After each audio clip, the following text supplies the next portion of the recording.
Hello, I'm Trent, aka oTradeMark here, and yes, I have for you guys the version 17 Anime Fighters DPS Rankings. Now, if you enjoy these damage ranking charts and you want to see more of them in the future, do me a favor, join our Discord server at discord.gg/oTradeMark and send this man a message. JC, tell him thank you.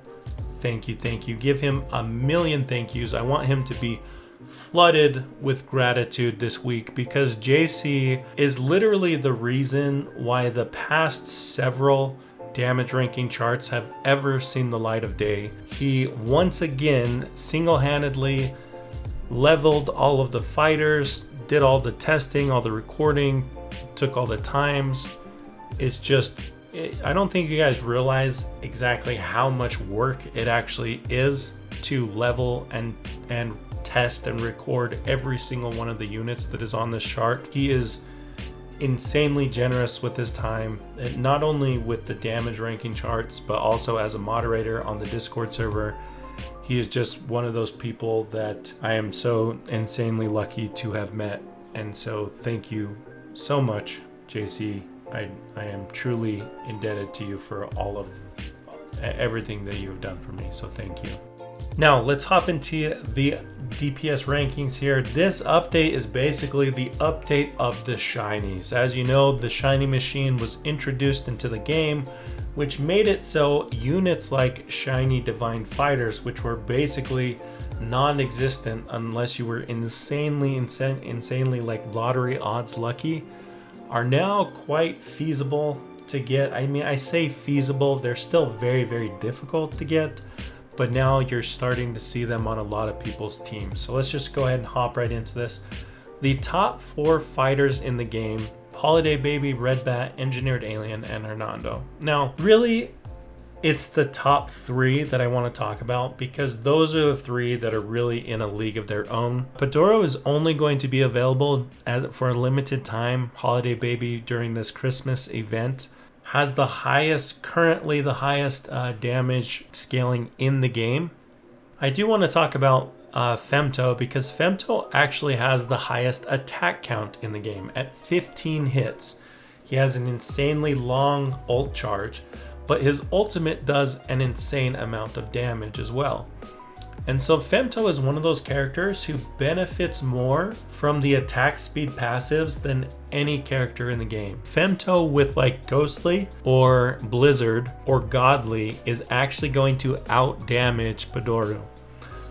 So just keep that in mind. With attack speed passives, Femto is absolutely insane. Underneath the shiny divines, we have the non-shiny divine fighters. And interestingly enough, Red Bat actually did test better than Holiday Baby right here.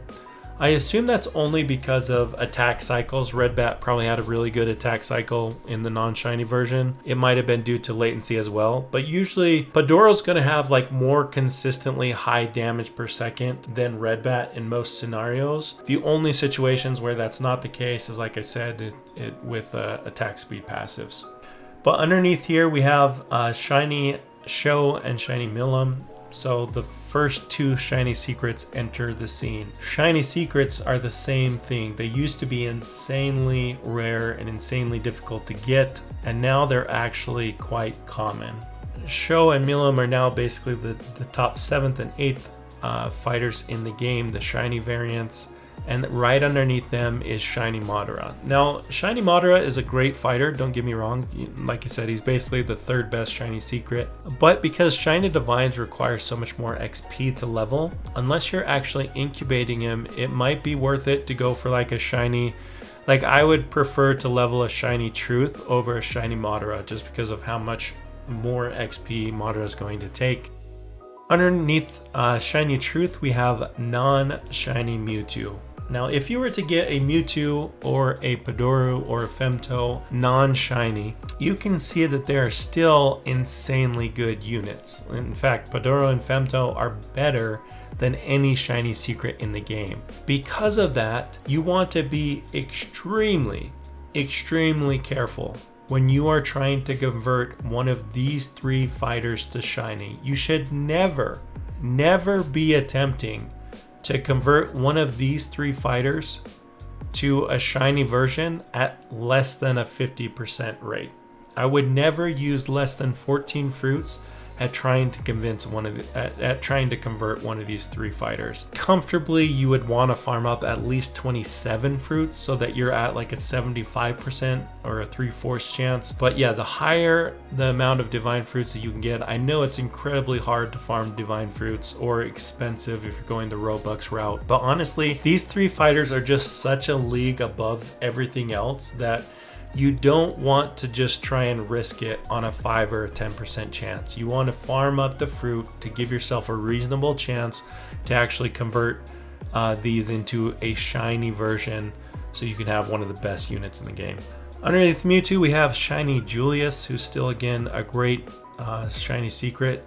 Essentially what you want to be doing now that the shiny machine is a thing, is you basically want to be opening in one of these top 5 worlds for a regular secret, and then you want to be rolling a passive on your regular secret and leveling the regular secret and then converting it into a shiny.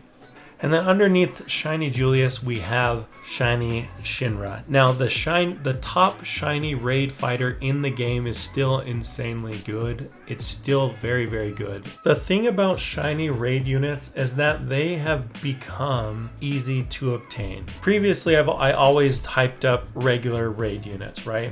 The problem with regular raid units is you can't craft a raid unit and then convert it into a shiny.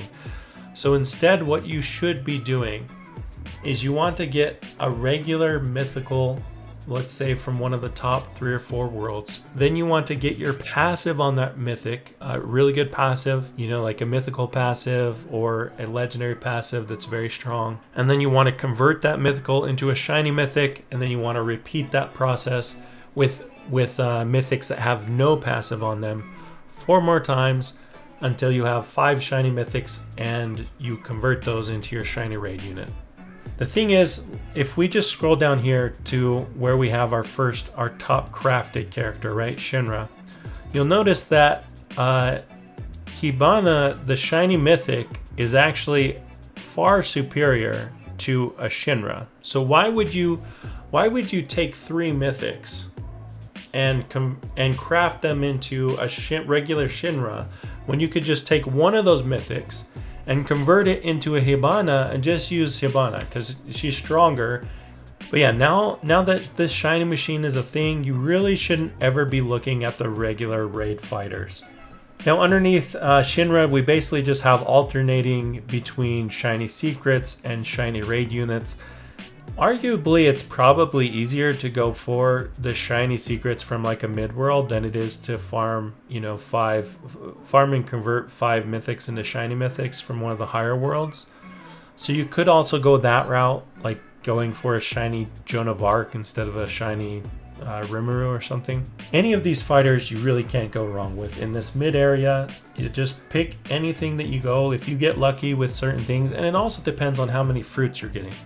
So if you have a lot of mythical fruits, then go for crafting a high world shiny raid unit. If you're getting quite a few secret fruits, then go for try and get, you know, a mid to high world secret and converting that into a shiny secret. But yeah, this is really your sweet spot as far as like the units that you're searching for in this update is basically from shiny Soar down to like shiny Sirius Saitama. This is the range that you guys should be basically looking and crafting. And then as you come down the list, it's basically just alternating between mythics and raid units. Honestly, like I was saying, the raid units, we didn't even include the mythics anymore on the list because you never should really be using a mythic anymore now that it's so easy to craft or convert them to a shiny mythic. And honestly, you probably shouldn't be using the regular crafted anymore either. So anything that's in the bottom of this list is now, when I used to say that it was now transitional, honestly, it's really not even transitional anymore. Last thing I want to cover real quick is just how to use these columns over here. They're basically an estimate of how much damage per second a particular fighter will have with a particular passive. So for example, if you were to get a shiny Shinra with blessing on it, that is essentially the same as if you had a shiny Soar with like strong 3 on it. So that gives you an idea of how to compare different fighters with different passives. And this is very important because it's much easier, or at least it costs a lot less raid shards to roll a passive on something like a regular mythic, non-shiny mythic, or non-shiny secret than it is to try and roll passives on these upper characters who cost 10 plus raid shards per roll. But anyways guys, that is it for me. Malo Alpito. Thanks for watching, and peace. I'm out of here.